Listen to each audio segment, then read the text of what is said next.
bakit kailangan tanggalan ng budget ang Vice President? Ganito yun. Naaalala nyo ba, sa bawat kalamidad sa Pilipinas, sinong nauuna na magbigay ng ayuda? Office of the Vice President. Sino ang pinaka-effective na nagbibigay ng serbisyo sa taong bayan? Office of the Vice President. Sino ang may mas malaking pondo para ipamigay sa taong bayan? Office of the President. Siyempre, di ba? Bumagyo, hinanap si BP, hinanap ba ang presidente? Hindi. Sino naunang nagbigay ng ayuda? Si Vice President. Ngayon, tanungin ko kayo, kung ikaw ang presidente o ikaw si Speaker Martin, pabibigyan mo ba ng pondo yan?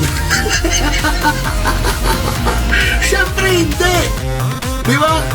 Bakit mo bibigyan ng pondo yung isang tao na magaling? Lalo siyang sisikat, di ba? Ano dapat gawin? Awayin nyo, bastusin nyo. Para ano? Para mapahiya. Oh, hindi rin naman sila nanalo sa pamamahiya. Hiya pa kayo. 733 million. Sinagad nyo na sana, dapat ang matatanggap na lang ng Office of the Vice President, yung mga sweldo nila, wala na dapat overhead.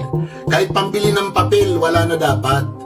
Kahit pang maintenance ng mga computer nila, wala na dapat yun. Sinagad nyo na sana para naiparamdam nyo sa Office of the Vice President na ganon gumamit ng kapangyarihan. Para pag siya ang maupong presidente, maalala niya yan. Di ba? Ganon dapat ang ginawa ninyo. Ginawa nyo nagtira pa kayo. Di ba?